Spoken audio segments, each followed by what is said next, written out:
Vlogmas 2018 day 5.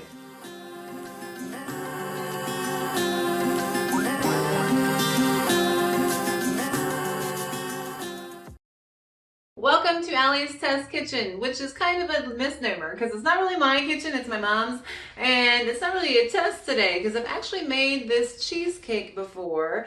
Once for my birthday with basically the exact same ingredients, but I've made it a few times just using what I had. Maybe I didn't have all the eggs or the right amount of cream cheese, but really once you throw all of these ingredients together and you cook it, it's going to taste really good either way. So the reason I wanted to make this for you guys is because I love cream cheese on the keto diet. I love making cream cheese fluff. I love it sweet. I love it with eggs in the morning and like salmon. I love cheesecake. It's one of my favorite things even before I started keto. And I'm actually going to make this for a Christmas party for work, and I thought why not film it and show you guys how to do it. Now this, I did find the recipe online from Alton Brown. I will link a video down below where I saw how he did it. Basically, don't think of cheesecake as a cake, but as a custard, so we're gonna cook it in a water bath.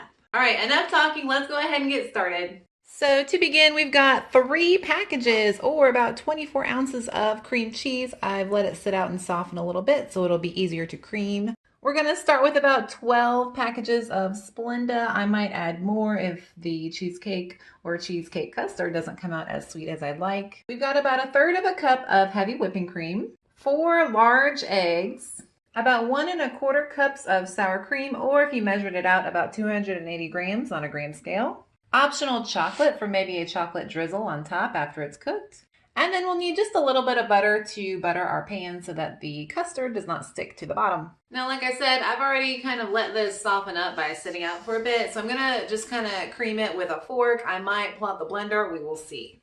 Ooh, it's a little difficult.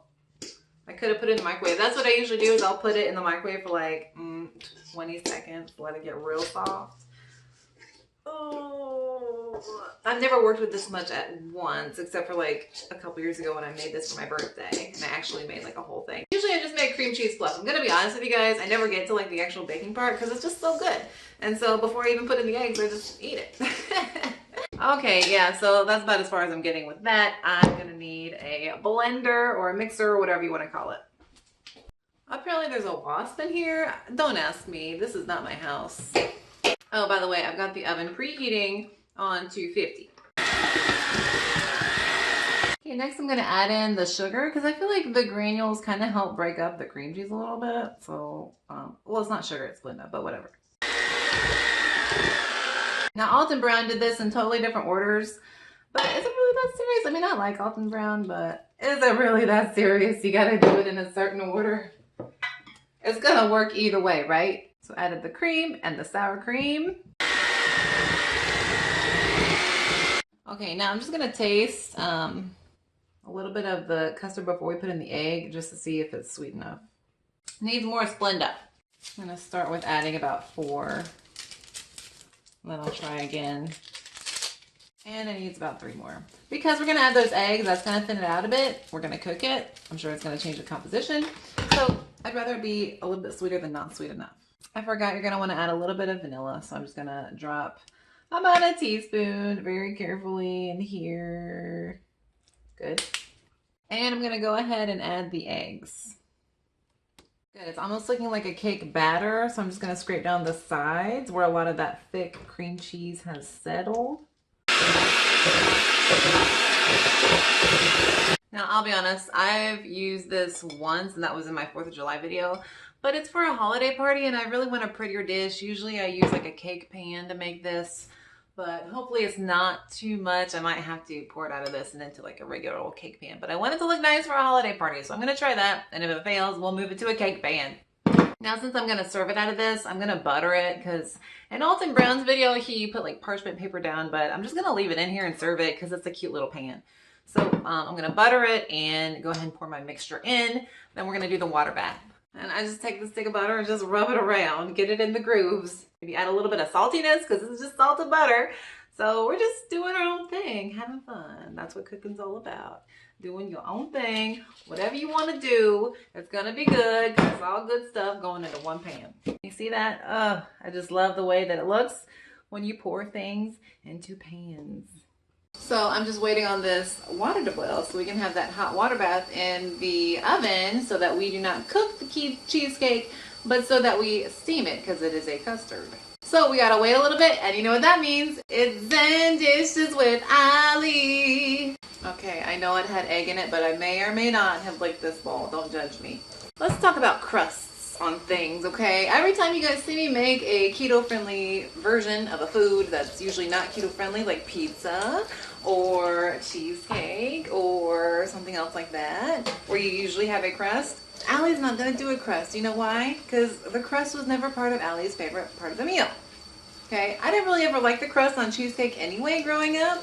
And I mean, like, the appealing thing about cheesecake to me is the sweetness and the creaminess. But I will say, if you like pecans, I always enjoy pecans to add a crunch. So even if they're like roasted and salted, I bet you that would be a good crust. If you can make a roasted and salted pecan crust for this cheesecake. So that's what I would suggest if you want a crust. But yeah, usually I'm not a crust person. There is a wasp right in my face. Oh God. Okay, still filming, gonna keep it cool. I hope you guys enjoyed Zen Dishes with Ali. Doing dishes?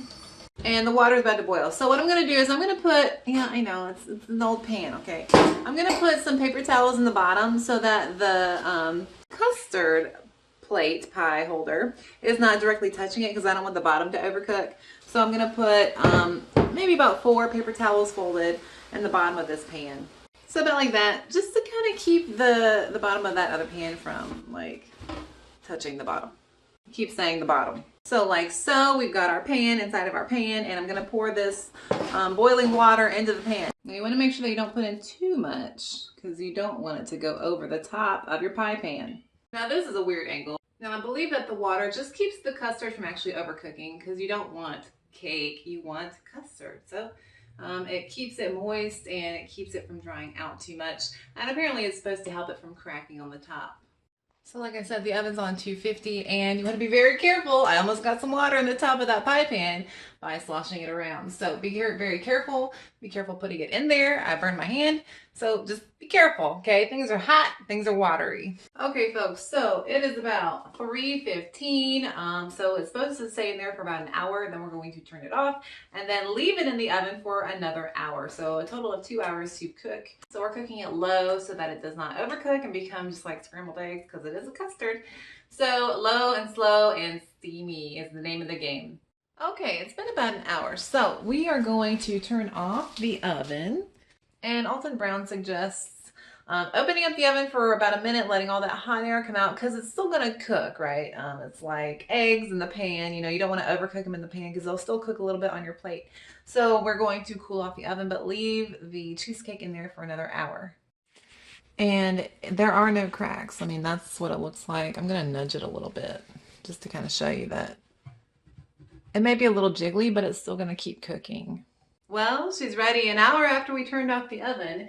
It is about 5:20. I had to run an errand. But now, you want to see her? Here she is, and she is a beaut. Yes, put her in the oven for 250 in a water bath, and then turn off the oven after an hour, and then just let her sit, and she will firm up. And we are going to cool her and chill her in the fridge. Why is it a she? If she were a person, well, I'll tell you what, cheesecakes are going to be women if they were people. They are made of lots of cheese and cream, which are just other names for milk, and they have lots of eggs, and they're sweet, but yet tart, so kind of mysterious. Anyway, I'm going to chill her, and we're going to do that chocolate drizzle in just a bit. Okay, so she has chilled off a little bit cooler to the touch. And now what we're going to do is I've just got some dark chocolate here. Yeah, I opened it up and I ate a piece. Don't judge me. So it is the Sam's Choice Swiss 90% cacao. And I like it. It's a cheaper option and it's kind of smooth. So I'm going to just kind of microwave this and then try and drizzle it over. So we'll see what happens. My mom's microwave's like a relic. This should have taken 30 seconds to melt and it took like 2.5 minutes.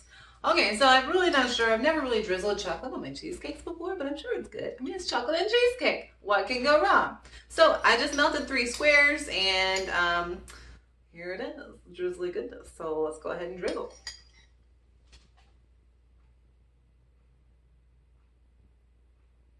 Okay, I think that's pretty good. It looks pretty well drizzled.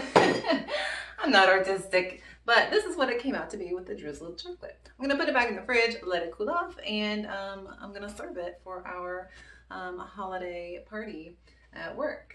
Well, folks, I hope you enjoyed making this. Oh yeah, I set this on top of the paper towel roll so you could see it while I was drizzling.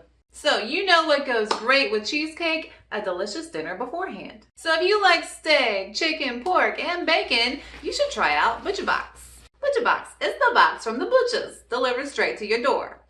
If you use my unique code down below, you will get $40 off. That's $20 off your first 2 boxes. And you'll get a package of free, uncured, sugar-free bacon. Not to mention, you get this really cool bag, and I'm just saying that it's insulated and you can take it with you to the grocery store. I'm just gonna open it up for you so you can see, but it's pretty cool.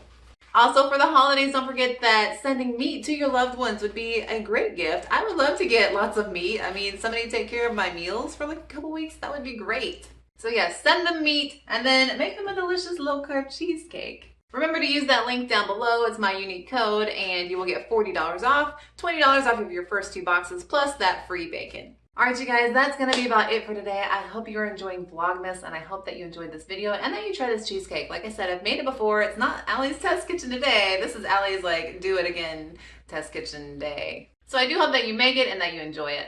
If you did enjoy this video, please don't forget to like and subscribe. That would help me out so much. And if you want to find me on social media, I have a Pinterest, a Instagram, a blog, and a Facebook. All right, that's about it for me today. I hope you guys enjoyed, and I will see you next time. My name's Allie. Have a good one. Bye. Okay, so update. The drizzle is spreading, so don't do it heavy-handed like me. I might just cover it all in chocolate and call it a night. Yep, definitely turned into not a drizzle, but a chocolate covering. Yummy. All right, that's about it for today. I will see you guys next time. Bye.